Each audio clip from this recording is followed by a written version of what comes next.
Olá, começando mais uma conversa sobre os filmes em exibição na 9ª edição do Festival Olhar de Cinema. Hoje a gente vai conversar sobre um filme brasileiro que faz parte da Mostra Olhares Brasil. E é um filme que, a partir do alegórico e do fantástico, olha para o Brasil de hoje e sua relação com feridas históricas e coloniais, propondo uma espécie de triangulação com outros dois países, Portugal e Moçambique. O filme em questão, né, o longa, é Um Animal Amarelo, filme que estreou, teve sua estreia mundial em Roterdã, e agora tem feito uma bela carreira em festivais do mundo e mesmo já aqui no Brasil. Para conversar sobre o filme com a gente, estão aqui o diretor e corretorista, né, Felipe Bragança, representando o elenco Matamba Joaquim e Catarina Wallenstein, e representando a equipe técnica, Glauco Firpo, diretor de fotografia, e Dina Salem Levi, diretora de arte.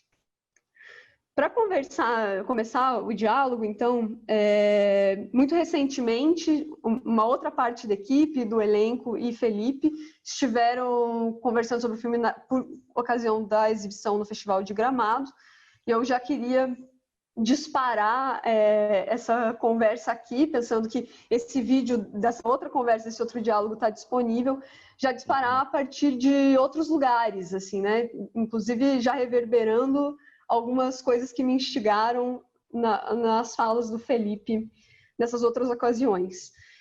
E, Felipe, você comenta que o filme é muito atravessado por um certo questionamento com relação a essa herança por parte de umas gerações de cineastas, essa herança de uma cultura do século XX. E, de certa maneira, o olhar que o filme constrói e lança para a história do Brasil, a partir da atualidade, mas escavando, né, essas memórias, é também um olhar bastante interpelado por algumas provocações que emergem ainda no século XX, mas que se adensam e ganham outra reverberação no século XXI. Digo, desde as interpelações feministas, como as interpelações decoloniais. E, diante disso, eu fiquei pensando que me parece que há no filme um gesto cinematográfico mesmo, de estabelecer uma relação entre isso que a gente pode chamar de cinema de autor ou de uma autoria cinematográfica, mas que também visa essa comunicação com públicos ampliados e não encerrando o filme num lugar nichado, por assim dizer. E aí eu queria muito ouvir de você um pouco disso que te instiga enquanto cinema mesmo, né? Nessas relações, e uma vez que o próprio protagonista do filme é também um cineasta. Primeiro, obrigado pelo convite para conversar. É muito bom. Nesse tempo tem sido difícil ver as pessoas, aí é bom juntar um pouquinho do elenco, da equipe. O Glauco e a Dina, eu acho que eu não via o rostinho deles há muito tempo, assim, em movimentação, sincronizados. Faz tempo. Então, obrigado pelo convite e já conectando direto com a pergunta. O Animal Amarelo é um filme atravessado por muitos diálogos, por muita escuta e muita absorção de muitas camadas, de muitas questões que eu acho que atravessam as histórias brasileiras, as contadas e as não contadas e as por vir. É um cinema que, para mim, é um filme que, de alguma forma, eu costumo dizer, tenho tentado entender o filme como um filme que lida com as ruínas do século XX, ou seja, e o próprio filme ser, de alguma forma, uma ruína, sobre um cineasta arruinado. Nesse processo de transformação, tem um teórico português, Boaventura de Sousa Santos, que escreve muito sobre as emergências de novas formas de pensamento, de proposição de mundo, a partir do ponto de vista do que ele chama do Sul. O Sul é só um lugar imaginário conceitual que seria justamente os pensamentos periféricos. Pelo periférico, dá a ideia de que a gente nunca estaria no centro, ele propõe o Sul como um lugar mais simbólico.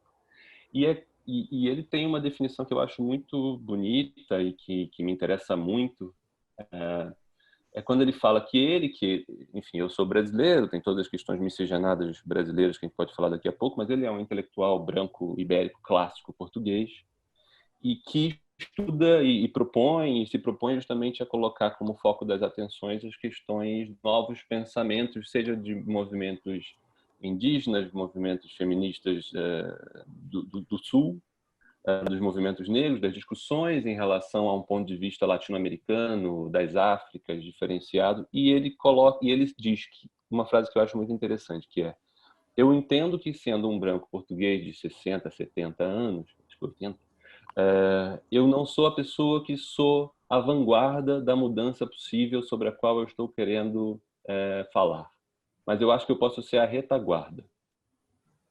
Numa proposta de transformação de mundo, você tem os icebreakers, né, as pessoas que vão quebrando coisas, e ao mesmo tempo tem um trabalho arqueológico de entendimento, de reflexão em relação às ruínas do que a gente vai deixando para trás, um pouco naquele processo do Anjo, do Walter Benjamin, que voa de costas e vai vendo as ruínas do que está passando, que me interessa.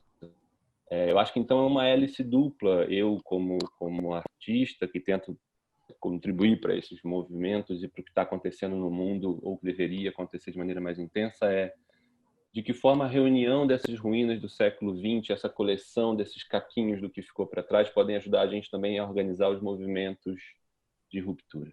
E o filme é um pouco parte dessa intuição, que depois gerou essas frases todas muito organizadas, mas no começo era só uma intuição e uma pulsão. Assim. Acho que eu respondi falando muito. Não, mas incrível, muito, muito massa, assim, e até aproveitando essa deixa que você começou dizendo, né, sobre esse filme que é atravessado por muitas vozes e imagino também por muitos processos criativos, então eu queria aproveitar para chamar a Catarina, Matamba, Glauco e Dina para conversa. Gostaria muito de ouvir de cada uma e cada um de vocês sobre o próprio processo, até porque é um filme que, em termos de produção mesmo, envolve todo um deslocamento no espaço e no tempo, né? Mas começando com Catarina e com Matamba, queria perguntar, porque os personagens de vocês, em alguma medida, encarnam, né, esses dois outros países, ou as ruínas desses países, ou as cicatrizes desses países, que fazem parte da triangulação, dessa triangulação histórica e dessa triangulação da própria história do filme. E aí eu queria saber um pouco, desde o lugar de que vocês recebem mesmo, né, esse personagem e ajudam a criá-lo e dão corpo a eles. O que os instigou? Quais foram as provocações?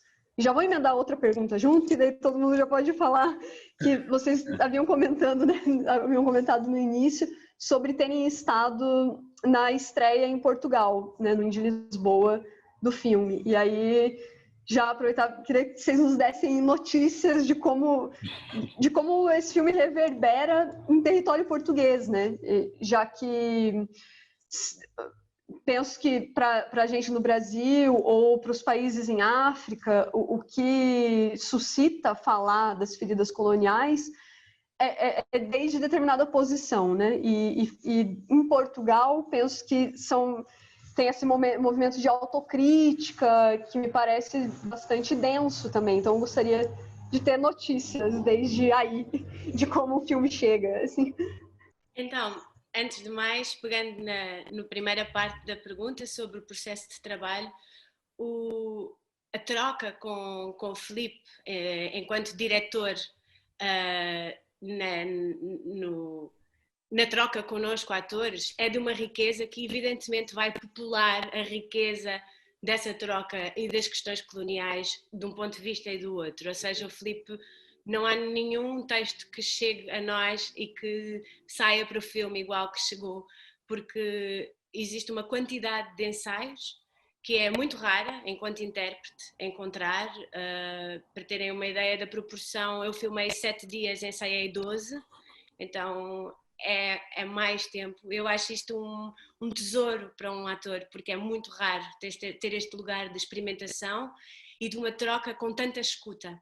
Então, evidentemente que estas questões foram sendo ampliadas nos nossos pontos de vista, no meu como portuguesa, que mais e mais me fui dando conta de que o português precisa, rápido, perder o medo de falar deste assunto e entender qual é o peso de uma ditadura que nos ensina que é através do silêncio que nós resolvemos as coisas. E este é o momento de quebrar esse tabu, em que ainda somos filhos de uma geração que esteve na guerra colonial, as famílias não falam disso, ainda está debaixo da pele uma exaltação patriótica abnegada e burra que nos impede de falar das coisas e de questionar as fragilidades da nossa pátria enquanto construção de ideia e enquanto identidade. Então, como portuguesa, para mim é de uma importância gigante chegar a um Indie Lisboa e ver um público jovem, entusiasmado, tocado, meio surpreendido, mas com muita vontade de falar.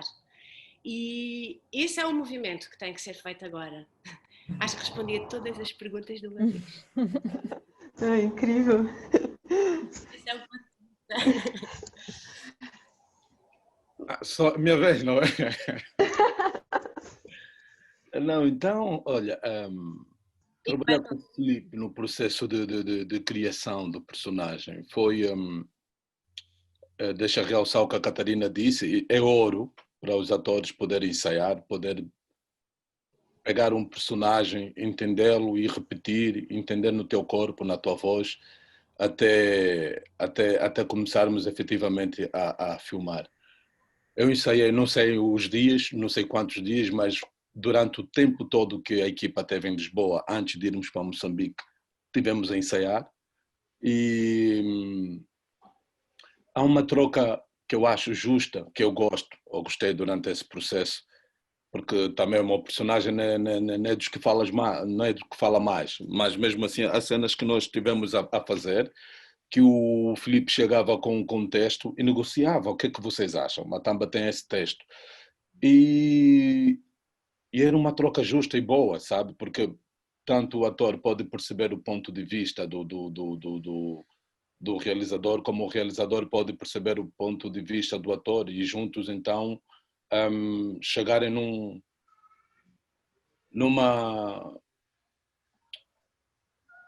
ponto em que o que sai a ganhar exatamente é o filme e a história, porque é narrada do ponto de vista de quem vive e de quem cria, né?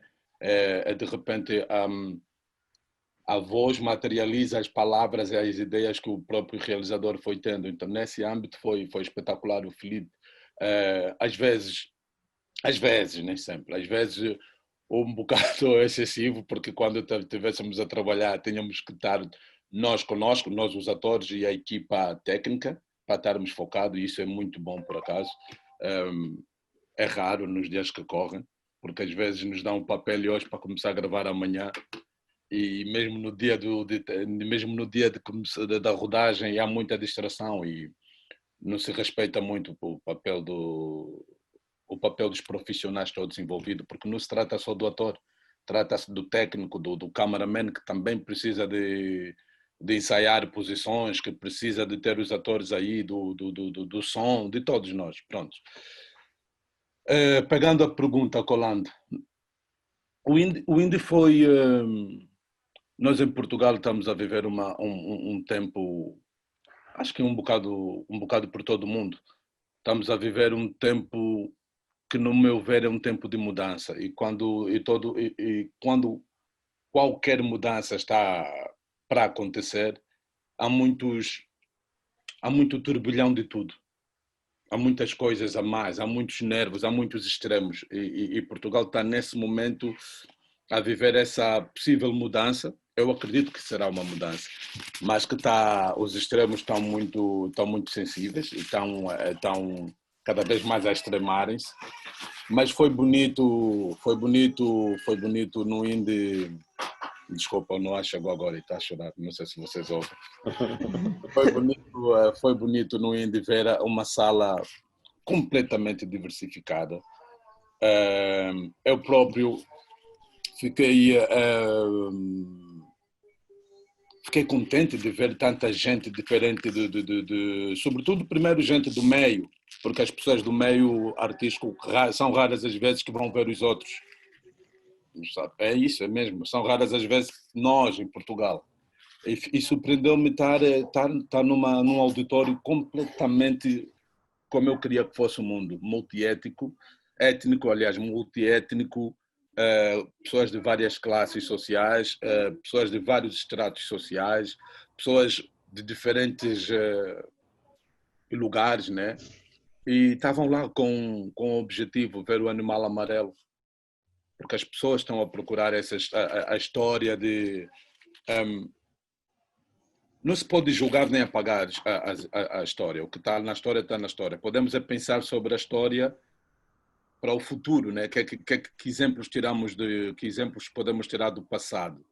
E nesse sentido, Portugal precisa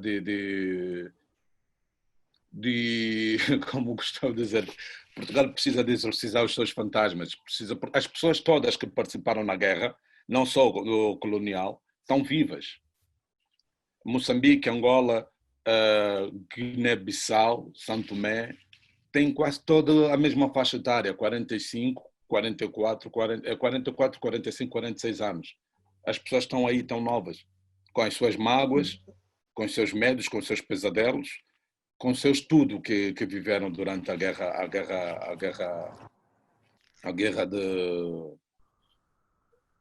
das independências, né? Porque não foi fácil, parece fácil.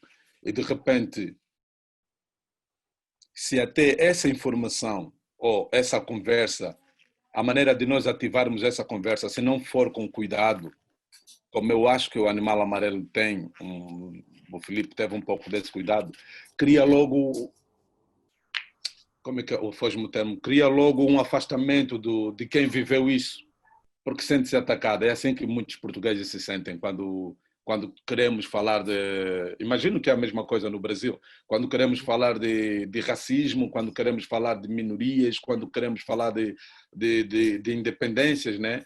As pessoas recebem já desconfiados, já estão atrás. Mas graças a Deus também há uma massa nova portuguesa que está disposta a olhar, que não são fantasma deles, porque não se herda nada, né? Não se herda a história, não se herda pecados, os pecados estão aí.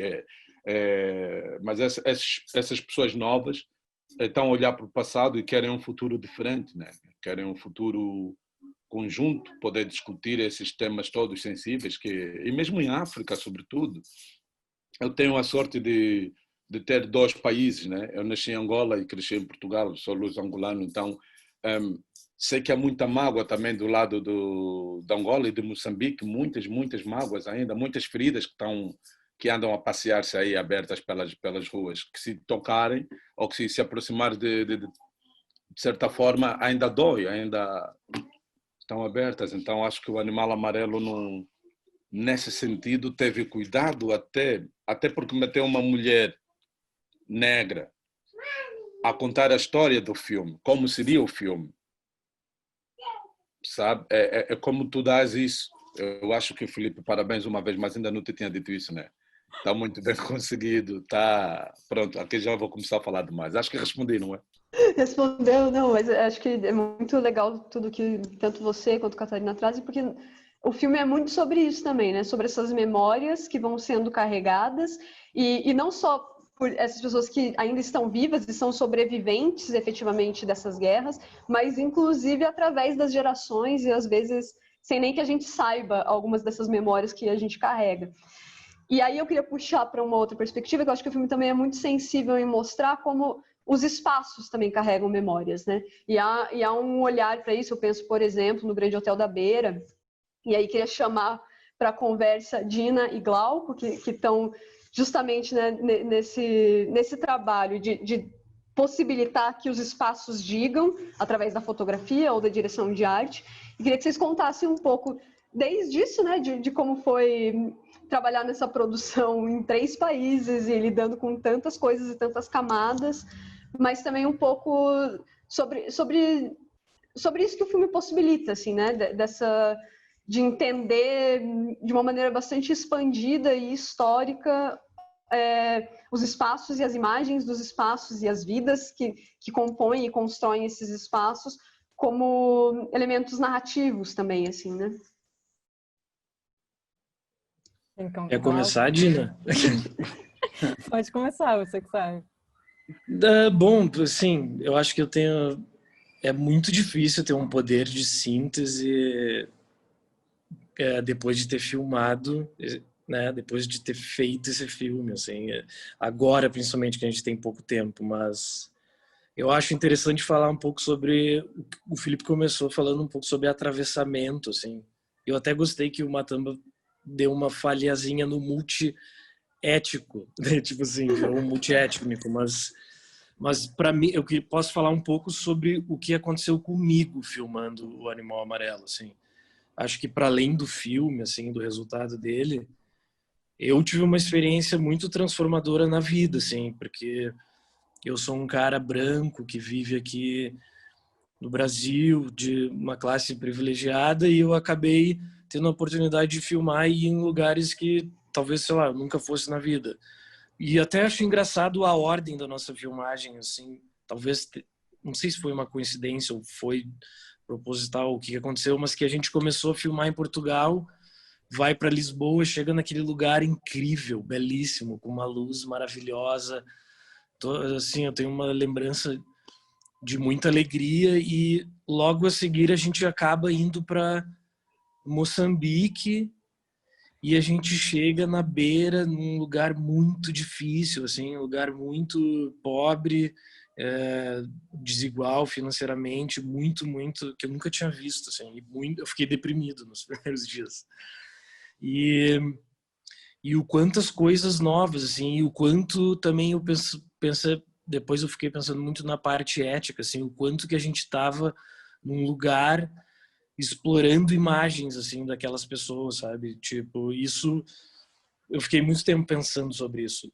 Tipo, às vezes eu pensava, putz, eu tô aqui nesse lugar com essa câmera que custa não sei quantos valores em dinheiro e quanto a gente conseguiria alimentar pessoas que estão aqui nesse lugar, nesse hotel, que é um lugar extremamente chocante de estar ali, de vivenciar aquilo, de estar ali com aquelas pessoas, aquelas vidas.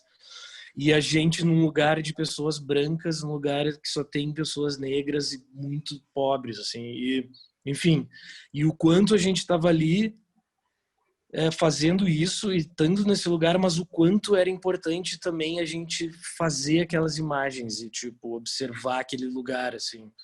É um lugar muito, enquanto observador, assim, é super difícil, dói, né? Dói muito. Mas enfim, o quanto também a gente levar essas imagens para outras pessoas, para outros lugares, para também, sei lá, outros olhares, enfim, as pessoas verem o que acontece, assim.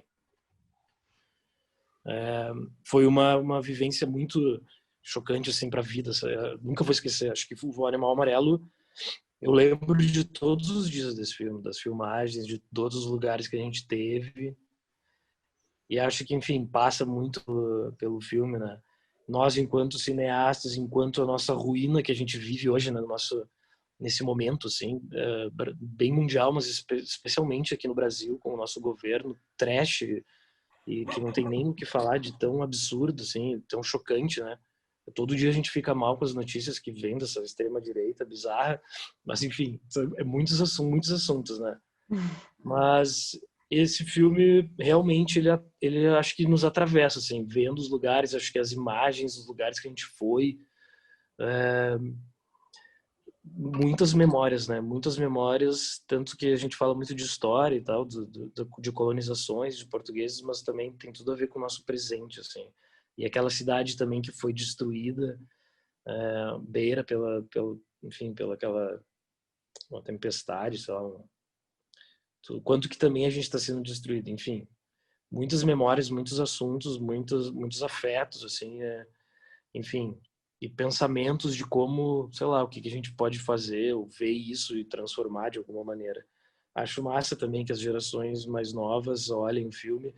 Recebi muitos comentários de amigos que eu fiquei super surpresa, assim, que viram o filme, adoraram, amaram, enfim, lugares de fala também, que acho que o Felipe também descobriu, fazendo o filme, muitas coisas, assim, enfim, eu nunca consegui conversar com ele, né, sobre todo o nosso processo que a gente fez. Não sei se faz 3 anos ou 2 que a gente filmou. Faz 3 anos agora. A gente 13? Tá em 3. E a quantidade bizarra de coisas que aconteceram nesse meio do caminho, assim. E de o quanto que uma narrativa que a gente tinha há 5 anos atrás, hoje já não é mais possível, né? E, sei lá, daqui a 10 anos eu espero também que já não seja mais ainda, seja outra coisa transformada. Mas, enfim, é muito massa ver o filme e lembrar de tudo aquilo, assim. É muito, ainda tá muito vivo, assim, e eu acho que vai ficar para a vida inteira. Mas, enfim, eu espero que quem vai ver o filme goste e tenha momentos de tipo, acho bem arrebatador. Acho que a gente conseguiu fazer imagens muito incríveis, assim. Foi uma construção bem louca. Acho que é isso. Muito bom que você mencionou o ato falho e um ato falho nunca é falho, né? Acho que a dimensão ética está posta mesmo, assim, né? Nessas produções de imagens são bem legal você ter trazido. Tá. Dima! Bom, peraí. Eu acho que isso que o Glauco falou realmente foi um filme transformador para todo mundo. Trabalhar com o Felipe é se colocar realmente num lugar de transformação, assim. Ele puxa a gente até o nosso limite. Ele está querendo sempre, um pouco do que os atores falaram. Acho que a nossa opinião, se sentir dando alguma coisa para contribuindo para o filme é muito importante. O Felipe faz isso, assim. Faz a gente trazer nossas memórias, né? O nosso papel eu acho que ele usa muito bem a gente para o bem do filme, assim. Então a gente participa de todo o processo, vamos a alguns ensaios, enfim. Eu acho que ele traz, enfim, eu acho que é muito rico mesmo. Então é transformador. E trabalhar em 3 continentes diferentes foi outra experiência muito transformadora, assim. O Felipe já tinha ido nesses lugares, né? Então, num primeiro momento, para a gente, foi muito a partir da memória dele, a construção desse imaginário do filme, assim, todo o nosso pré-momento, porque a gente começou filmando em Portugal, depois eles foram para a África, eu acabei não indo, porque eu tinha que ficar no Brasil resolvendo a terceira parte do filme.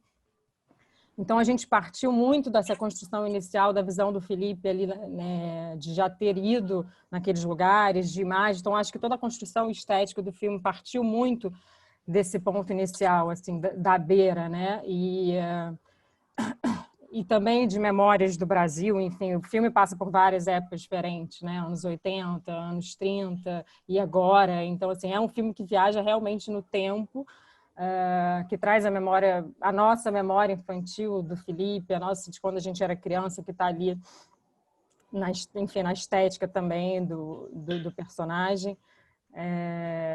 Então, eu acho que é um filme realmente é uma colagem de memórias e de espaço, e eu acho que é um filme muito rico visualmente por conta disso, sabe? Eu acho que traz muitas camadas, são muitas cores, e o animal também, toda a construção do animal, que era um personagem, né? É um ser vivo que está ali, que foi feito, criado pela gente, foi um processo extremamente importante, né? Ele é o ponto de partida do filme também, assim, a gente começou por ele, assim, então ele era o nosso, né?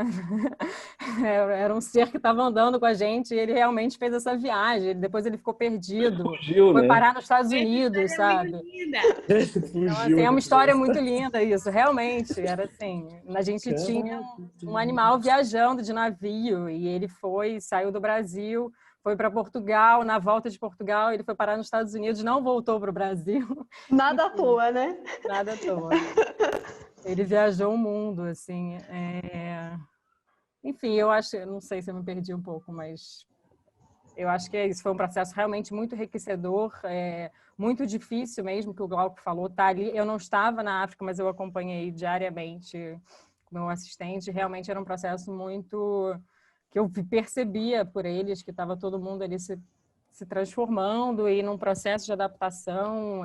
O Hotel da Beira realmente é um lugar, enfim, é inacreditável, né? E ao mesmo tempo a gente queria estar ali e intervir o mínimo possível, porque ele já tem toda a sua história, sabe? Né? Não precisa, ele já conta tudo, uma imagem, a gente vê tudo que já diz tudo, né? Do que aconteceu ali naquele lugar. Diz muita coisa, não diz tudo, mas diz muita coisa.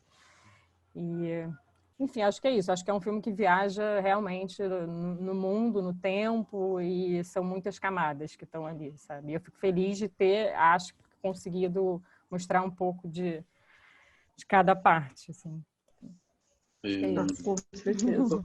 Só comentar aqui uma coisa que é curioso. Há muitas fragmentações no filme, há muitos fragmentos no filme, mas que nós, como atores e equipa técnica, também chegamos à beira fragmentados, sabe? E esses pedaços foram se cozendo e transformando tudo que é aquela parte de Moçambique. Tinha partes, pronto, não se pode meter tudo num filme, não é? Tínhamos partes maiores e até com certa participação dos locais. Era a primeira vez da Isabel em Moçambique, em África. A Lucília voltava depois de não sei quantos anos. Eu voltei para Moçambique a segunda vez. Para a primeira fui também fazer um trabalho, mas só fui para estive em Maputo, não estive na Beira. É uma cidade que te toca, que te transforma, que te transfigura, né? te muta sempre um bocadito. E andar naquelas ruas, as pessoas, entrávamos no grande hotel e estavam lá elas, muzungo, muzungo, muzungo, muzungo, muzungo, muzungo. Íamos para a praia e estavam lá elas, olhares super curiosos, o que é que essas pessoas estão aqui a fazer? Essas reações, essa inocência dessas pessoas, que são inocentes num ponto de vista da vida, e que não são tão inocentes na vida, porque eles tiveram que viver e tiveram que se adaptar para conseguir viver aí, que não é fácil. Então é bonito pensar que de fragmento em fragmento surgiu uma linha que não é temporária, uma linha que está bem assente no discurso da própria Catarina, né? da Isabel, que narra o filme, porque é como costurar fragmentos daqui, fragmentos mesmo de Portugal.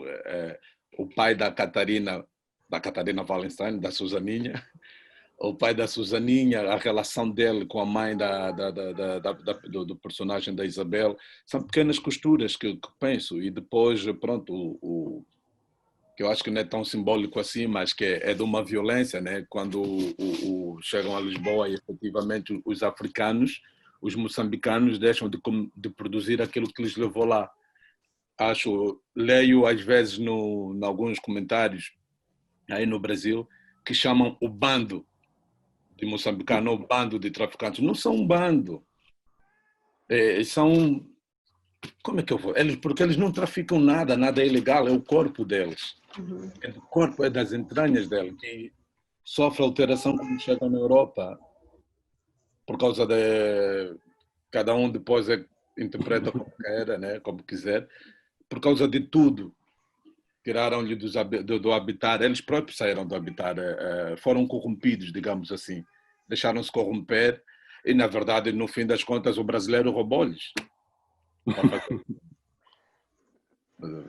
Mas é isso, eu gosto de pensar assim em fragmentos que foram cozidos e... Acho incrível a não negação do que é fragmentado, né? Vamos olhar para isso e encarar que sim, tem essas ranhuras e esses cortes e é só a partir de olhar para isso que é possível fazer a costura também, né? Isso, para se deixar entender mesmo, para entender. Um pouco como o próprio mecanismo da memória, não é? Isso. Muito. Está lá tudo, mas não existe tudo, fica sempre, por mais memória que existe, é sempre fragmentado e tem sempre que ser costurado. E essa é um pouco a nossa função e a importância dos artistas em momentos tão conturbados politicamente e tão frágeis. Então é bom estar existir num processo de trabalho sobre a memória, em que a equipa toda sabe que está trabalhando sobre a memória. Isso. E ter essa função e entender que isso pega nas pessoas justamente no lugar da memória. Então acho que fizemos tudo certo. Nesse sentido, estamos fazendo a função dos artistas vivos que deixam vestígios do seu tempo e que fazem escavações sobre os tempos passados. É isso que nós temos que fazer. E resistir. E continuar fazendo, mesmo se eles não quiserem. A Nina também disse, a Isabel também gosta de usar isso. É o trabalho nosso, e o Filipe faz muito bem nisso, porque tem Bolsonaro ao fundo. Cada artista tem que refletir o seu tempo, né?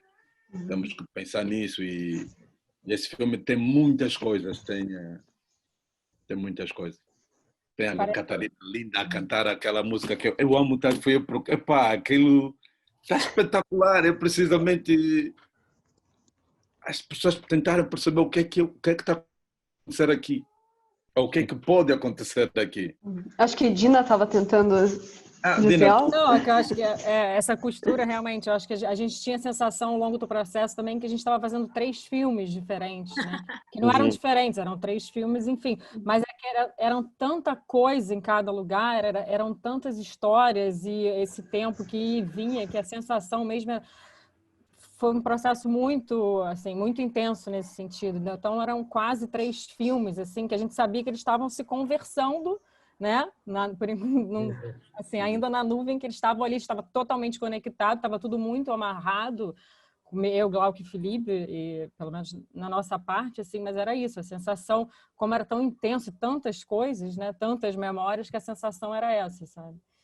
Enfim. Teve uma hora que a gente teve um pouco confiar nesse fluxo de memórias e camadas que a gente estava construindo e como um mergulho, acreditar que nesse processo as coisas do outro lado a gente vai sair preenchido do que a gente queria no caminho, mas não dava para parar afundava, ou seja, era um processo de vamos continuando. Eu tava com muita saudade de ouvir vocês falarem, assim, tem uma coisa, é muito curioso, né?